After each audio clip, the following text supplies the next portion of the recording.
when they registered? 20. From the 23rd? Yes. Yeah, when by now the opposition candidates would have already realized that who would have already realized who is stronger, and they would have been making a coalition by now to make a stronger statement.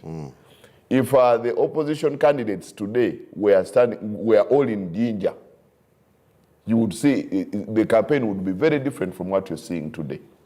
If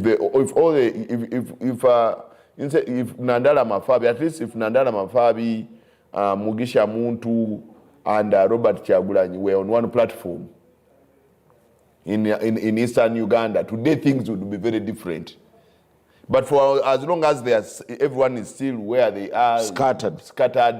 Nandala Mafabi is concentrating on his. He's moving all over the country, but the mass numbers you saw in Njeru is because Njeru is a mixed, is a mixed tribal thing in Njeru, so he could get some numbers. He will get more numbers in Bugishu, but you might find that he will not have more and a bit of Teso where the wife comes from. But you might find that he might not get a lot of numbers. Maybe in Central, in West Nile, in Kotido, in Karamoja, you will find his mass is very low. So what I expect do we really need to spend so much splitting hairs on who commands more crowds, which I think is now running as the biggest feature?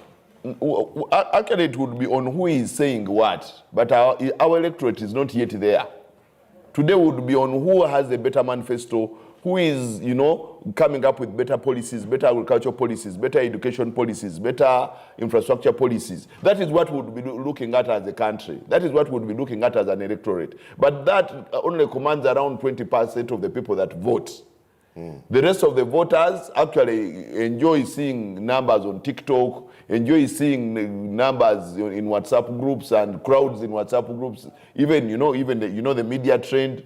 The media actually sprouts the vigor of the candidate and the base of the candidate. You belong to the opposition. I belong to the opposition. What explains the irony that you've not jumped on board to support any of the candidates? I would naturally expect you on Bobby's campaign trail, maybe. I support Bobby Wine as a person, but not NUP as a party. What Bobby says as a person, I believe, is the right thing he has to say, and it's the right message that would be driven for the opposition.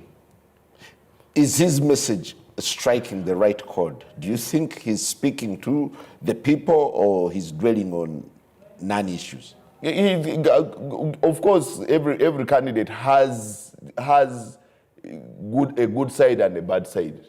If you talk about removing PDM, that is now on the law.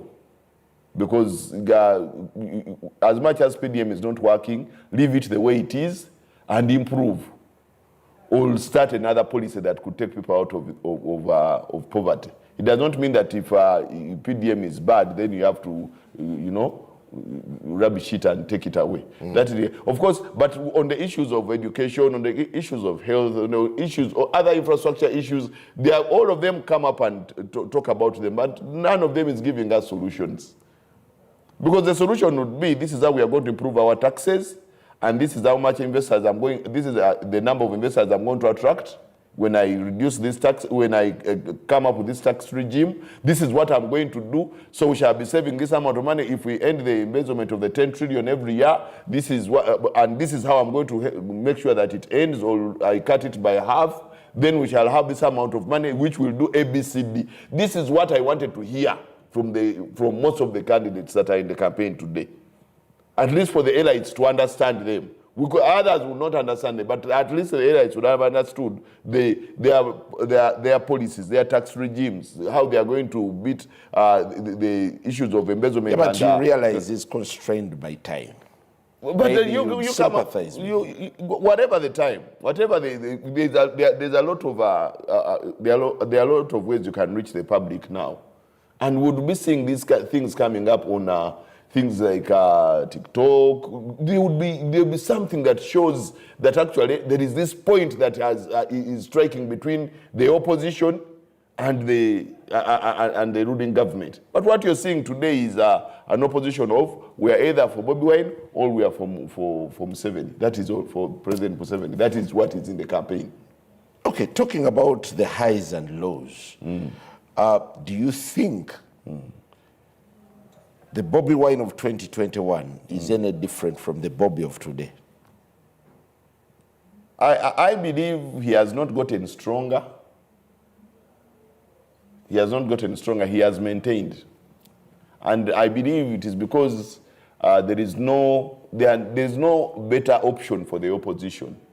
The opposition did not, of the candidates that are campaigning today under the opposition, one, you see that Mugisha Muntu, the way he displays himself and the way he articulates issues, very few of the voters will understand him. However good he is, very few will understand his ways. They find Munyagwa a joker. As much as he's commanding a few crowds and talking points, people have not yet felt him as one His person. perception already. His perception is not of one that is going to take over the country and be a president of this country.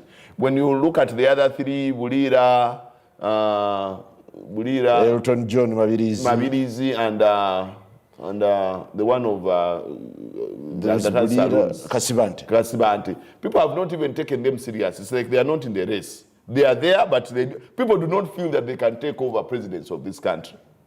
So the rest remains on the three. Is this campaign coming with any X factor, anything exciting?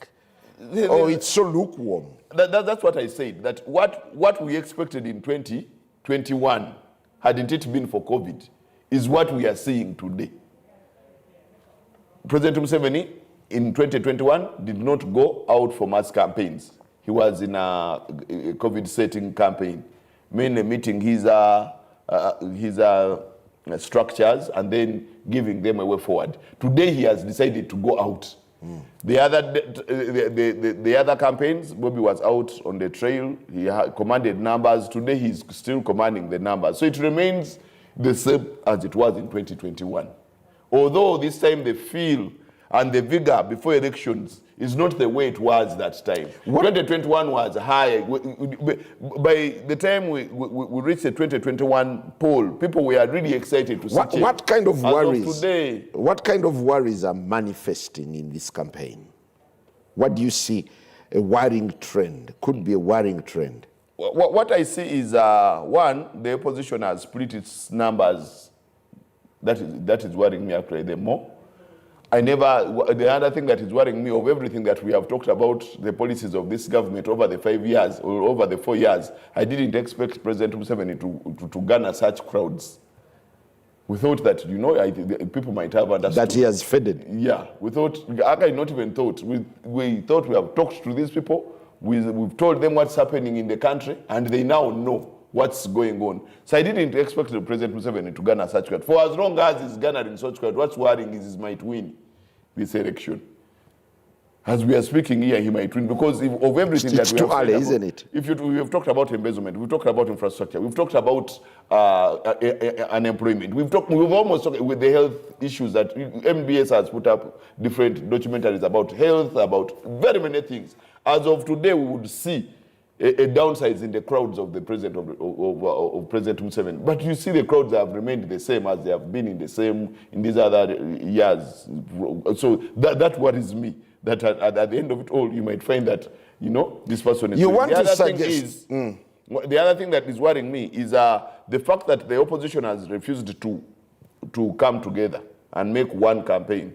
It means that by the end of this campaign, there's going to be a lot of bad blood between the opposition parties, and there will never be a coalition in any campaign to come, because all the people that we thought that as of today would be sober enough to say we have finished nominating, let's come together and see what to do. They are not doing anything. So the numbers of the opposition members of parliament might actually decrease. Yeah. While in Mityana, at one of the rallies, Honorable Mwanga Chivumbi, the deputy president for Buganda, came out and said, whoever is not having an NUP ticket is for Museveni.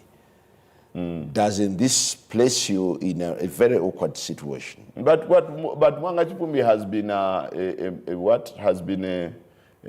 like a chairperson for Buganda Parliamentary Caucus. What has he achieved as a chairman for Buganda Caucus? No, it's about Before flag. that, let's look at the person that is speaking. What has he done different? Do you think it is Mwanga Chivumbi pulling the crowds, or it is Bobi Wine pulling the crowds and Mwanga Chivumbi is saying something?